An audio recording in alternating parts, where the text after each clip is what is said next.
Hola, ¿cómo están? Mi nombre es María Camilo Espino Cruz y esta es mi seña. Y junto a mi compañera Evan Disney estaremos entrevistando a Santiago Rivas. Santiago, ¿cómo estás? Bienvenido. Muy bien, muchísimas gracias por esta invitación. ¿Cuál es mi seña? ¿La barba o cómo? Evan. Pues por el momento quien asigna una seña es una persona sorda.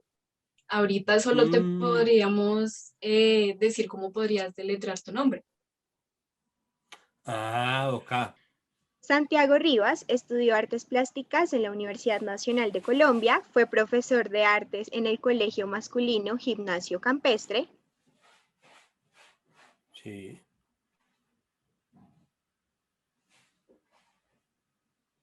Actualmente es presentador de televisión y dirige podcast. En nuestra meta por la inclusión, hoy te estaremos enseñando en lengua de señas colombianas a deletrear tu nombre y mi compañera Disney ya te contará un poquito al respecto. Ok, Santiago, ¿me vas a imitar las señas que hago con las manos? Acá. Entonces empezamos con la S, la A, Perdón. ¿Así? así, ¿sí? N, tus dos deditos y así, perfecto. La T, La T es. Ajá. ¿sí? Y A, la G, una garrita y la O. Ok, Muy entonces. bien, San. No. Tiago. ¿Sí? perfecto, muy bien. Ok. Listo. Perfecto. Ahora sí, Santiago, cuéntanos por qué, cómo lograste descubrir lo que realmente querías estudiar. Pues la verdad es que yo me di cuenta muy rápidamente. Eh, lo que nunca me imaginé es cómo iba a terminar influyendo lo que estudié en lo que hago en mi vida, porque de verdad sí influye, pero yo siempre me imaginé que yo iba a ser artista, ¿no? Yo siempre me imaginé que yo iba a ejercer como artista plástico y la decisión la tomé porque realmente me gustaba mucho, me apasionaba. Mi madre y mi padre tienen muchos libros, yo por eso vivo rodeado de libros también, y muchos libros de arte, y yo tenía como pasatiempo cada tanto reunirme con mi mejor amigo en el barrio y mirar los libros de cuadros y de pinturas, y yo a los 11 años muy rápidamente decidí que quería estudiar artes. Entonces yo luego pensé en estudiar otras cosas, como lo sometía a juicio yo mismo pensando, bueno, de pronto estudio filosofía, de pronto estudio literatura, de pronto estudio, incluso pensé psiquiatría, psicología, politología, ¿no? Y dije, no, realmente lo que a mí me gusta y lo que me llena son las artes plásticas, voy a estudiar artes plásticas, pero la verdad es que esa decisión la tomé a los 11 años y le dije a mis papás, le dije como, voy a estudiar Bellas Artes, que era como se llamaba en ese momento, voy a estudiar Bellas Artes en la Nacional. Me dijeron, ok, y eso fue lo que hice. Y hasta el momento no te has arrepentido, consideras que fue una de las mejores decisiones que has tomado, ¿verdad? Definitivamente. Pues yo, sí, no concibo el mundo desde otra perspectiva. Creo que el hecho de que las artes plásticas nos obliguen a ver las cosas siempre con unos ojos distintos, que nos obliguen siempre a entender el mundo de una manera distinta, que nos obliguen a pensar todas las posibles perspectivas que existen con respecto a un solo objeto, así este objeto sea un hecho, un acontecimiento, la etapa histórica que estamos viviendo o simplemente una idea, Ok, ya bastante es interesante. ganancia suficiente, es un regalo que me Sí. dio haber estudiado artes plásticas. De hecho, ahorita estoy viendo una clase que se llama semiótica y estamos aprendiendo a interpretar la ciudad y de hecho en una de las lecturas decía que la ciudad es como un libro y todos lo leemos de una forma totalmente distinta y lo interpretamos diferente. Entonces, con base a lo que me estás diciendo, creo que existe una relación. Exactamente. Bueno, ¿y qué te llevó a tomar la decisión de trabajar como profesor de arte en el colegio del que te graduaste? Pues la verdad es que yo necesitaba empleo, es decir, yo tenía dos aspiraciones que eran contradictorias en la vida y era, por un lado, estudiar artes plásticas y por Ujú. el otro, sostenerme yo solo, que es muy difícil, sobre todo porque yo quería hacerlo desde muy joven. Yo salí de la casa de mis padres a los 18, me fui a ir donde mi abuela, que quedaba un poco más cerca de la Nacional porque yo crecí en Suba. Mm, y después me fui, ahí sí a vivir solo y estaba buscando sostenerme, no sabía qué hacer, pero yo desde los 19 años lo único que yo sabía, o mejor dicho, lo que mejor sabía hacer era dar clase. Yo daba clase en academias de esas de cursos de vacaciones, daba clase de cómic, daba clase de pintura, daba clase de dibujo, y ahí pues yo empecé como a hacerme una experiencia y luego cuando ya mis gastos obviamente empezaron a aumentar, pues yo empecé a buscar empleo mucho más afanosamente, pero yo tenía 21 años. Entonces, lo que conseguí fue un empleo por horas en el Moderno, en la competencia de campestre. Eh, Me dejaron dar unos cursos allá, estuve dando un semestre de clases y después llegué al campestre un poco con esa hoja de vida, me ofrecieron hacer un reemplazo durante un trimestre y les gustó y me quedé ahí.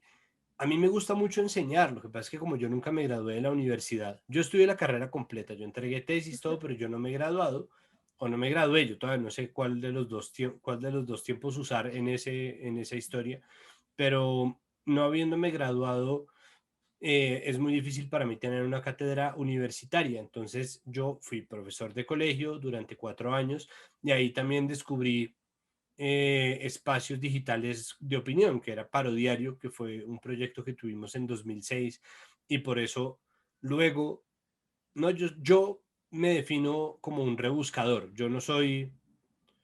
Eh, yo no soy un tipo de barrio obrero, yo no soy un tipo, ¿no? Como yo que me roto las manos con el no. Yo soy un lector y soy un creativo y soy un dibujante, soy un hacedor de collage y soy un opinador a la lata y a veces soy un actor. Entonces, esas cosas me han ido dando opciones laborales y yo trato de explotar cada tanto lo que mejor puedo de cada una de ellas.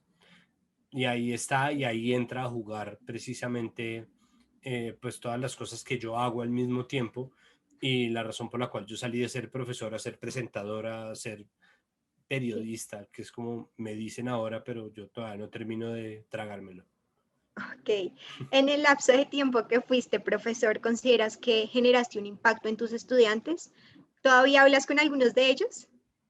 Aquí hay uno, no mentira. Sí, sí, sí, sí, yo tengo la oportunidad todavía de hablar con algunos.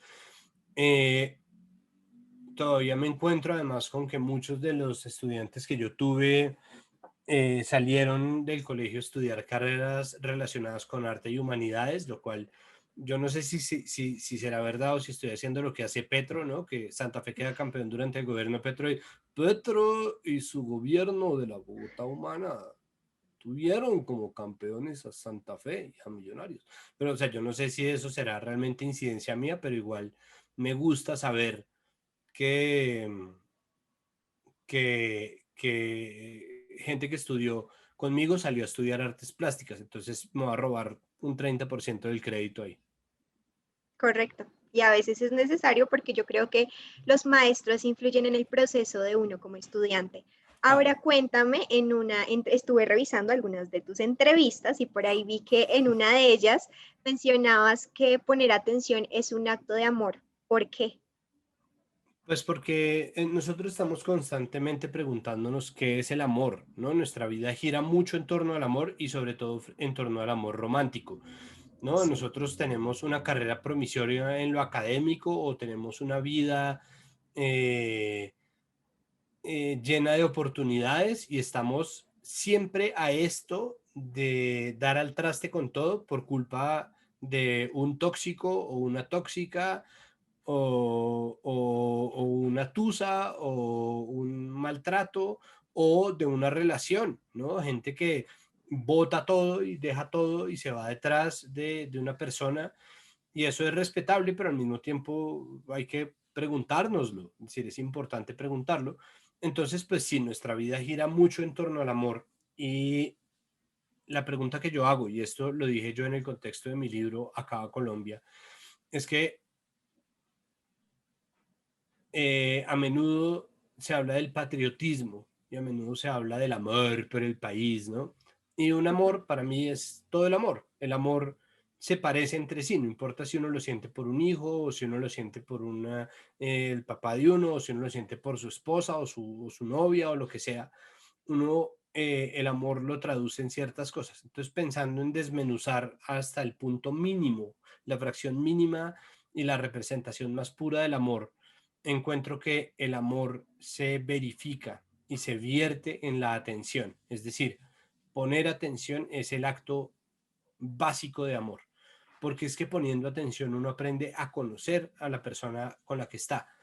Poniendo atención uno aprende qué le gusta, cómo le gusta, dónde le gusta, de qué tamaño, de qué color, todo, ¿no? Es decir, por eso, por ejemplo, es tan ofensivo el gesto genérico, ¿no? La serenata simplemente porque sí, ¿no? Es decir, sabemos si nuestra pareja le gustan los mariachis, sabemos si a nuestra pareja le gusta el trío de cuerdas, sabemos si a nuestra pareja le gusta el chocolate, sabemos si la persona a la que queremos conquistar le gustan las flores. Es decir, es importante ver, ¿no? Sabemos si a nuestros hijos les gusta Peppa Pig o lo que sea que estén viendo, sabemos cómo son las personas a las que decimos amar, ¿no?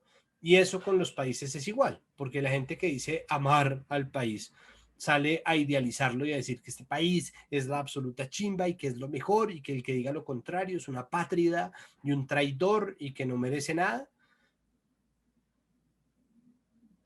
¿En qué Y punto? eso no es amor, es decir, eso no es amor, eso es simplemente un fanatismo y una idealización que es muy dañina. Cuando uno pone atención y cuando uno quiere a una persona, a una mujer, a su hijo, a su esposa, a sus papás, uno se da cuenta también de que tienen defectos, porque el amor no está atravesado por el hecho de que la otra persona, y en este caso el país, sea perfecto. Salir a pensar que el país puede ser perfecto es un error. Pretender que el país sea perfecto es como pretender que la novia de uno sea perfecta. Eso es mentira. Eso es mentira y además hace daño. Le hace daño al país que haya gente que está dispuesta a defenderlo a ultranza, porque eso quiere decir que es gente que no está dispuesto a dar espacio a que mejore el país.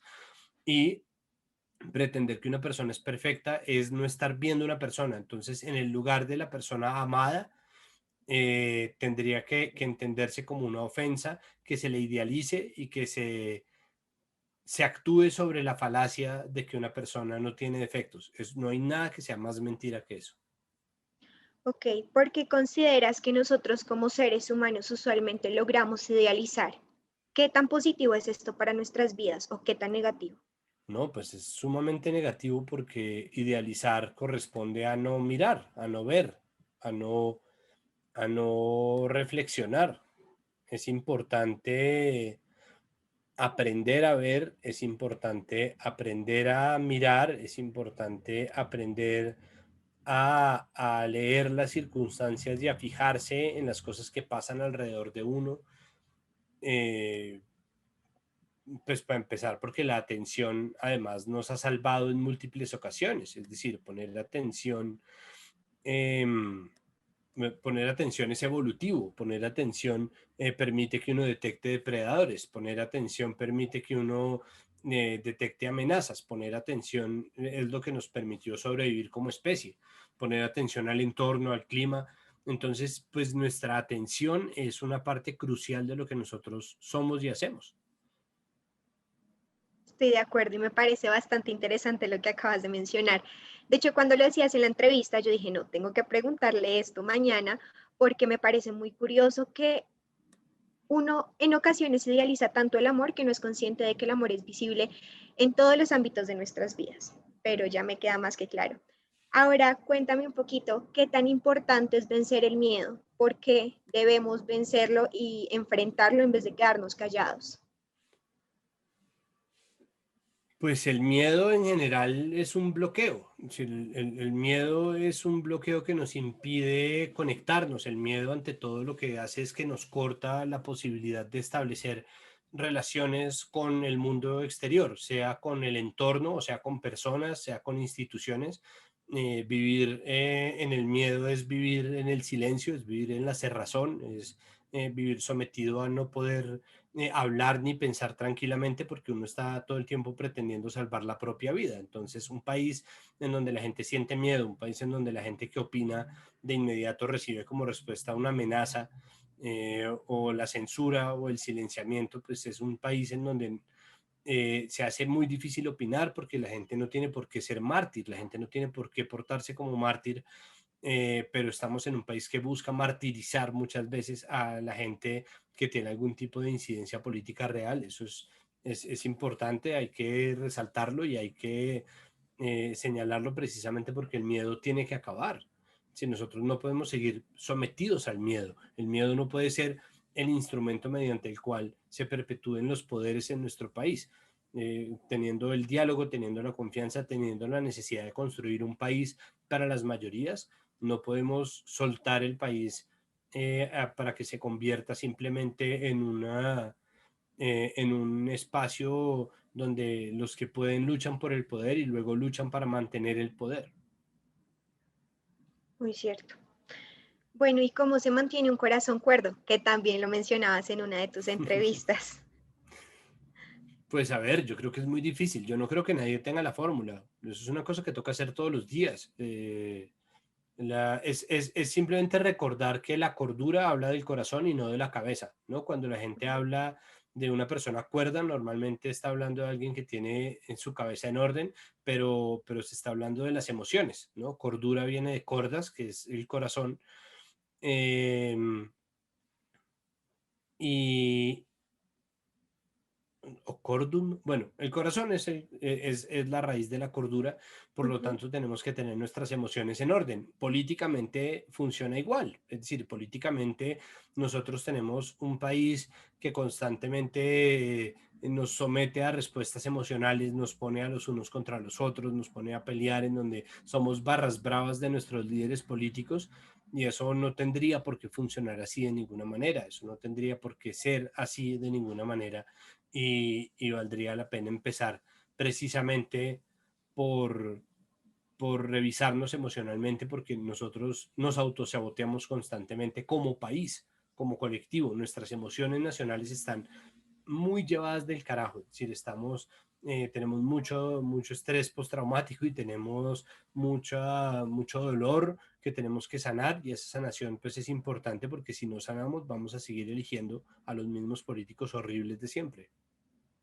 Muy cierto. Y ya pasando más que todo como a un ámbito más familiar, ¿qué tan importante ha sido tu familia en tu crecimiento personal y profesional?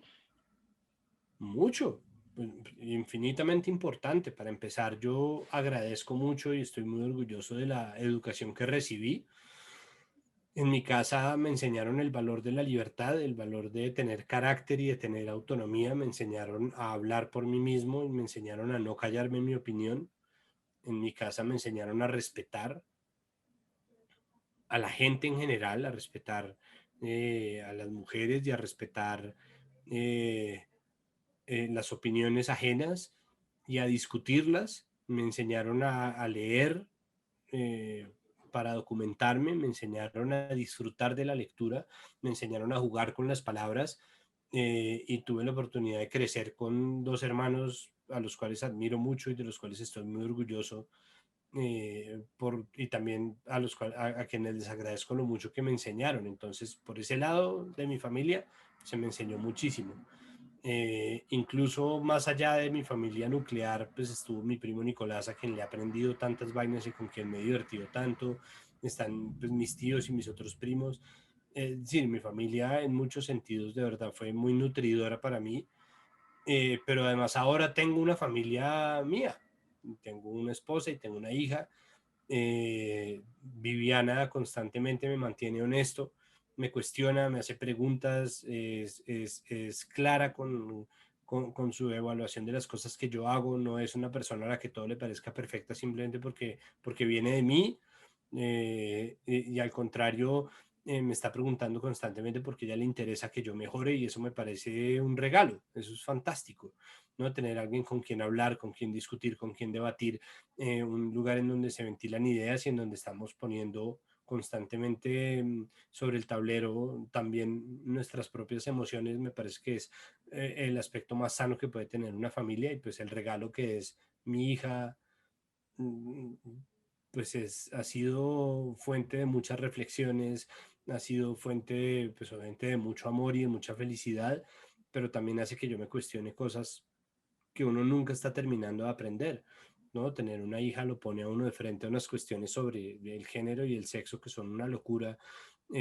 sobre la vida futura de los niños y de las niñas, la educación, la falta de empleo, cómo pretendo yo educarla, el clasismo y el privilegio, por supuesto, que tiene en este momento por haber nacido en una familia chapineruna y no por una familia que está, por ejemplo, en Buenaventura, huyendo de la adversidad. Entonces, ese tipo de preguntas sobre el privilegio se hacen cada vez más latentes y todo eso es un regalo de tener una familia que yo trato de llevar para mí o a la que trato de responderle de la manera más sana posible. ¿Qué buscas enseñarle diariamente a tu hija? Pues mi hija todavía es muy chiquita, entonces Ujú. trato de enseñarle a compartir, trato de enseñarle tantas asociaciones cerebrales como se pueda, es decir, qué color es qué color, ¿no? Cómo se siente tal o cual textura, qué cosas no se Sí. debe meter a la boca, en donde no puede meter los dedos, y a caminar y a levantarse cuando se cae. O sea, son enseñanzas todavía muy sencillas. Pero que en definitiva forman parte de su proceso y la harán un muy buen ser humano. Estoy súper, Espero que súper sí. segura. Cruzo Claro los que dedos sí. porque ojalá. Bueno, y cuéntanos ya a nivel de tus proyectos, ¿cómo surge Puros Criollos? Puros Criollos es un chepazo. Yo había salido del colegio, ya no era profesor, había entregado tesis, estaba desempleado, no sabía, estaba rebuscando por muchos lados qué hacer y estaba empezando a trabajar. Ah, no, mentira, en ese momento todavía no estaba empezando a trabajar en crucigramas. Después trabajé en crucigramas, Ujú. pero estaba mm, un poco sin saber qué hacer y me cayó encima la propuesta de ir a presentar un piloto para una convocatoria, todavía no era un programa consolidado ni me dieron el contrato de una, simplemente Néstor Oliveros, que es el creador de los Puros Criollos, había grabado un piloto que no le había gustado y unas amigas en común le habían recomendado que me llamara porque yo ya había presentado y hecho parodiario y ahí me llamó, yo fui, nos fue muy bien. Y finalmente ganamos la convocatoria, empezamos a grabar en octubre, no, en septiembre de 2008 y emitimos en julio de 2009. Así nació Puros Criollos. Ok, tú en algún momento dijiste que por medio de este proyecto lograste ver desde otra perspectiva o conocer a Colombia. ¿Qué Mm. enseñanzas te dejó Puros Criollos? Muchas, pues, uf. A ver, enseñanzas en el micro, como en lo que tiene que ver con el programa, muchas, pues información sobre el Renault 4, el Divino Niño, el origen de los símbolos patrios oficiales, eh, las historias de cada una de las cosas que hablamos, la historia de la empanada, la historia de la arepa, la relación que existe entre una región y la otra, la historia del sancocho, la influencia española, la influencia africana en las cosas indígenas, la creación de la música, datos. Es decir, Ujú. por ese lado, un montón. Por el lado abstracto, me enseñó mucho de lo que yo entiendo ahorita como lo que es un país o lo que configura un país. Me enseñó, por ejemplo, que en Colombia los viajes no siempre se miden por la distancia en kilómetros, sino que uno puede hacer viajes de apenas algunas cuadras que lo trasladan a uno en el tiempo o que lo trasladan a uno a lugares completamente distintos, ¿no? El viaje que existe entre la ciudad amurallada de Cartagena y los barrios de Cartagena es un viaje de años, porque son años de atraso versus un lugar turístico que rechaza precisamente a los habitantes de Cartagena, que convirtió a la ciudad en un monumento construido a la inequidad y a la explotación, y es importante aprender de eso, aprender que muchas veces está más lejos Muso, que queda a apenas algunas horas de acá, que Riohacha, que queda a muchas horas de acá. Entonces, esa medida también me la enseñó y me ha enseñado también muchos valores abstractos y también me trajo enseñanzas para mi vida. Por ejemplo, me enseñó a tenerle menos miedo a los bichos. Yo siempre he sido un tipo muy citadino y aprendí con los puros criollos a trabajar en campo, a trabajar con calor, a trabajar en climas húmedos, cosa que antes no, yo era un bogotano común y corriente que salía y era como, no puedo hacer nada, no sirve para nada, y que efectivamente no servía para nada y me tocó aprender a servir de algo y me alegra y se lo agradezco mucho a los puros criollos porque no, mi relación con los insectos siempre fue muy problemática y afortunadamente ya poco a poco he ido soltando esas mañas hartas de rolo. Este proyecto te permitió generar un impacto en la sociedad y cómo te sientes cuando alguien te dice, oye, puros criollos ya no está, pero en realidad siempre vemos o repetimos los capítulos y nos encanta ver y aprender contigo. Por ejemplo, yo aprendí el origen de la chicha por ti, entonces me parece muy interesante. Pues me hace sentir muy orgulloso, me parece muy chévere haber podido participar de un proceso que no tiene nada que ver con el patriotismo, pero que en cambio tiene que ver con aprender a conocer nuestro país. De nuevo, el verdadero amor por un país, que no está relacionado con si somos patriotas, si cantamos el himno a todo volumen, si tenemos la bandera puesta en nuestra puerta, o si decoramos, si votamos por tal o cual, sino el amor por un lugar en el que por azar nacimos, que tiene unos problemas y que tiene unas necesidades, ¿no? El amor como poner atención y aprender la historia de los símbolos, pero también la historia de ese clasismo y ese racismo que nos ha mantenido lejos de todos esos símbolos patrios no oficiales, es importante y es una labor de amor también.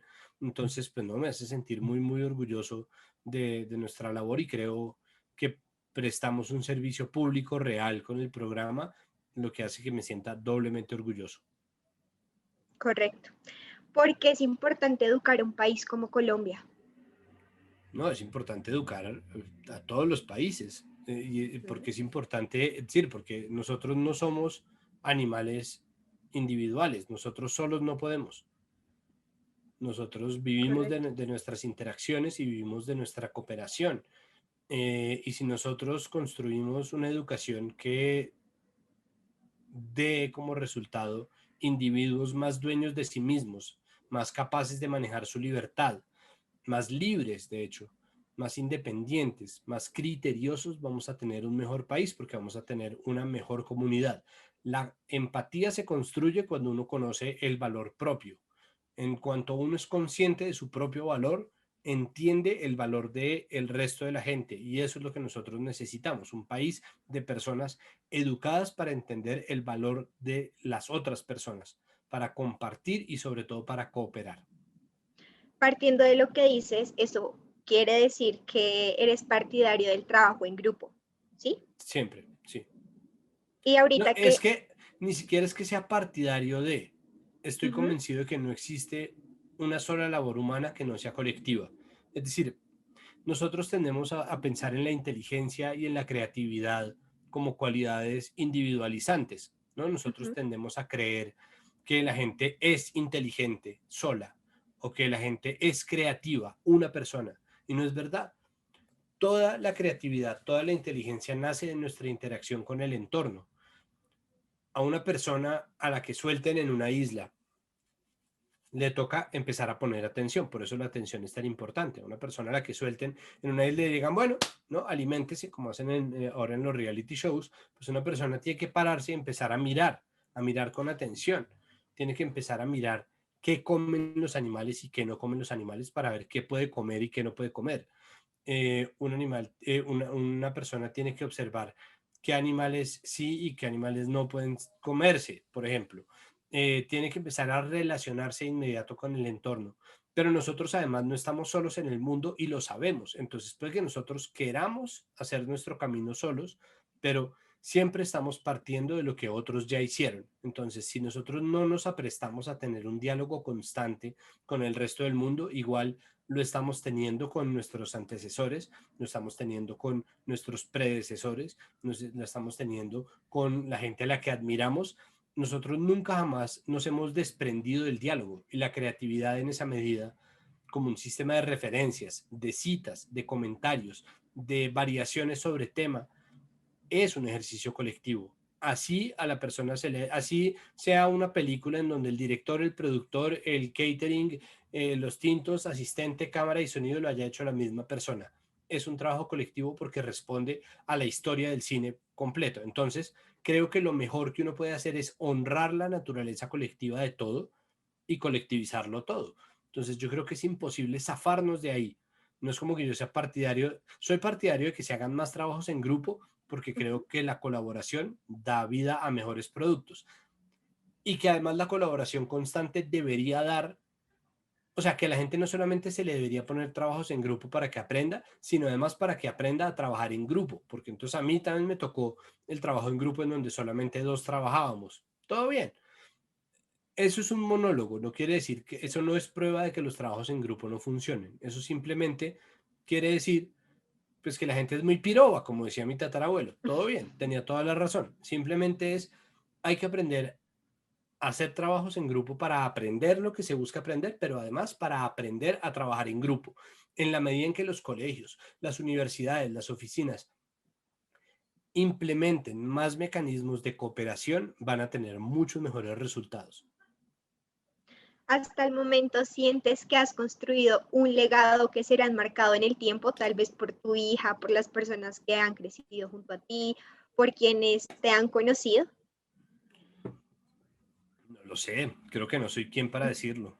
Creo que eso, ahí sí la historia tendrá que ver si las cosas que he dicho van a perdurar o si eventualmente se me va a olvidar. Yo no sé si yo voy a cometer un error en mi vida o si alguno de los errores que ya he cometido me va a condenar por siempre a la cancelación. O sea, yo no sé, no sé si alguna vez hice el comentario incorrecto o, es decir, yo no lo sé, sería imposible, no creo que sea yo quien pueda dar el veredicto sobre el juicio que va a hacer sobre mí la gente en unos años. Ok, sí, es muy cierto. ¿Crees que con tu libro, Acaba Colombia, has generado algún impacto en los jóvenes? En muy pocos jóvenes, pero sí, pues aspiraría, yo aspiraría que sí, es decir, creo que al menos mover las ideas, poner a discutir ideas radicales como la de acabar con el país, desmantelar el país tanto como idea, como institución, como nación, como todo, pues es obviamente una idea utópica, pero dentro de lo idealista que es, mm, pues pone a la gente a cuestionarse. Creo que por ahí está y por ahí empieza realmente el asunto. Ok. ¿Y por qué acabar con Colombia y no transformar a Colombia? Porque no hay cómo transformar a Colombia.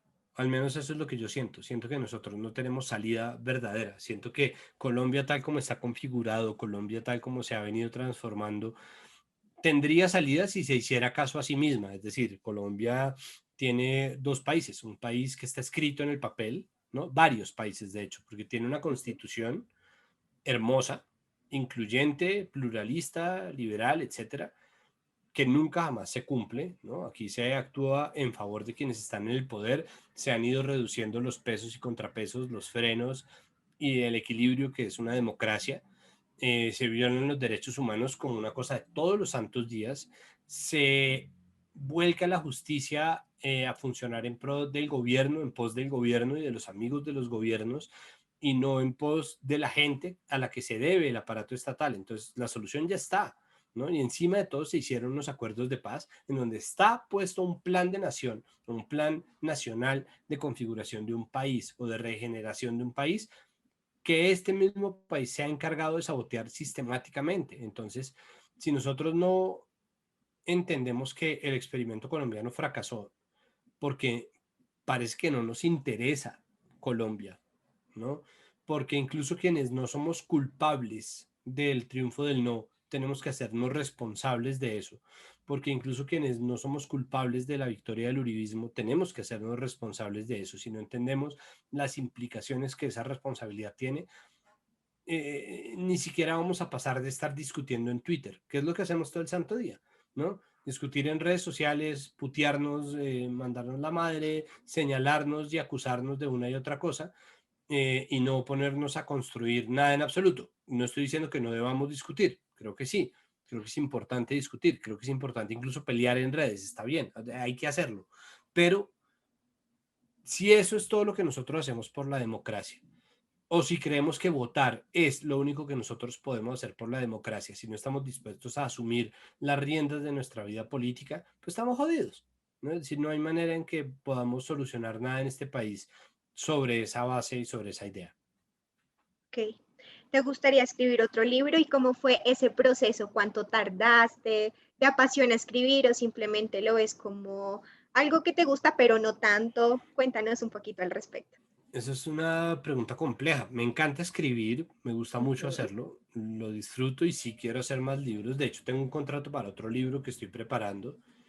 Eh, Me encanta escribir además muchas cosas distintas. Me encanta escribir guiones, me encanta escribir cuentos, pero hace mucho tiempo no lo hago, pero me encanta escribir artículos, me encanta escribir crónicas. Y libros también, me encanta, sí, me parece lo máximo. Casi nunca tengo tiempo de escribir nada que no sean los libretos de los podcasts que dirijo. Ujú. Eh, y el libreto del programa del lunes, pero con eso igual me divierto mucho porque he empezado a escribir mis propios monólogos, tratando de escribir sátira, tratando de escribir algo de humor para darle palo a la gente en, pues en mi tribuna, que es el programa de los lunes. Mm, pero al tiempo yo tengo un respeto reverencial por los libros que hace que yo me cuestione constantemente qué hago yo escribiendo libros. ¿No? Siento que si ya no es un objeto que debamos idealizar, si todo el mundo tiene un libro, es importante además que todo el mundo tenga la posibilidad de publicar lo que tenga para decir, pero al mismo tiempo yo me preocupo mucho por hacer libros que yo mismo compraría. Ok.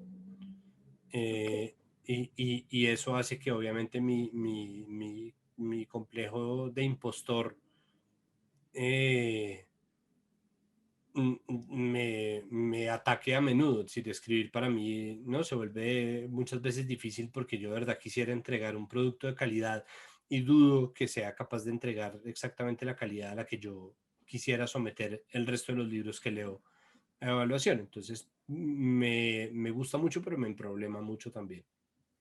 Ok, ¿y cómo ha sido tu experiencia en Presunto Podcast, ya que hace un ratico mencionabas que escribías para el podcast, ¿sí?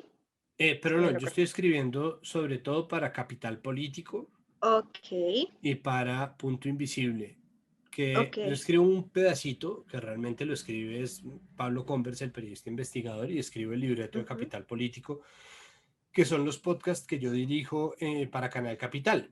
Presunto ok. Podcast lo dirige Sara Trejos. Ujú. ¿Y cómo ha sido tu experiencia con ellos? Pues ha sido muy interesante, como el trabajo es un trabajo en equipo. Ujú. Nosotros somos un equipo de 4. Pablo y María, María es nuestra productora, Pablo es el periodista investigador, están constantemente alimentando un contexto para cada capítulo y buscando los audios que lo recrean, y yo leo ese contexto y empiezo a escribir, pero mis palabras son también las de Pablo, son también las de María, y ponemos eso en una estructura racional. Yo escribo lo que me corresponde a mí, pero también tengo que pensar muy bien qué respuestas exijo de Alejandra Barrios y de Ariel Ávila. Cuando hacemos el deportivo, entonces el deportivo buscamos coger lo que se investigó para el programa de televisión de Gisela Aparicio y tratamos de volverlo una cuestión distinta al programa, pero que utilice ese insumo para dar luces sobre un tema. Entonces, hemos tenido días más difíciles, como cuando hablamos de la hinchada, porque la hinchada y la violencia de los hinchas es un asunto muy grueso, muy complejo, es muy denso, y el enrolamiento o la iniciativa de carnetizar a los hinchas fue una iniciativa fallida de la DIMAYOR buscando acabar con la violencia del fútbol, lo que nos bota a preguntas mucho más complejas que el simple hecho de haber hecho esta acción por parte de la DIMAYOR, que es una estupidez, otra estupidez de parte de la DIMAYOR, sino preguntarnos entonces qué pasa con los hinchas, cómo se trata a los hinchas, cuál es el papel de la hinchada, por qué tan a menudo se habla de no, nuestros hinchas, tú que vives el amor por la selección, apuesta, compra, no sé qué, toma, así sé cuánto, mientras que a la hora de darle realmente solución a hinchas que por cuenta de su relación con el fútbol están generando situaciones problemáticas, entornos problemáticos, violencias sociales, desintegración social, no se hace nada por ayudarlos tampoco, no se hace nada que sirva como una respuesta a un problema de violencia que deja muertos, muertos reales. que genera división en los barrios, que genera fronteras invisibles y que no se soluciona simplemente con la criminalización porque ya está visto que no, y que en el momento en que les dé por prohibir el fútbol van a ver que tampoco es la solución y que se van a hacer barras bravas del golf o del badminton o de lo que sea. Es muy cierto. De hecho, hace un ratico nos estabas hablando acerca de que estás trabajando en un nuevo libro. ¿Existe la posibilidad de que nos des una exclusiva o nos cuentes un poquito? Por supuesto. Eh, a ver. Eh, el libro es un libro sobre medios. Por ahora, Ok. pues es un poco los aprendizajes que yo he tenido en Presunto Podcast, un poco también está enmarcado en qué he aprendido yo sobre los medios, viviendo mi vida, porque pues yo soy empírico, yo soy un comunicador, yo creo que yo soy comunicador de nacimiento y por eso estudié Ujú. artes, porque las artes son una forma de comunicación, pero al mismo tiempo yo no me considero un periodista ni un comunicador social, yo soy apenas un comunicador y soy un opinador y soy un editorialista y soy un montón de cosas y soy yo. Y eso es terrible, un poco para mí también porque yo siento que pues que yo mismo no soy suficiente para sostener eso. Es decir, yo no sé, o sea, es muy loco como que mi vida sea ser, ¿no? No adscribirme a ninguna profesión ni a ningún gremio en especial, sino vivir un poco al garete. Entonces me gusta, pero al mismo tiempo me produce mucho temor.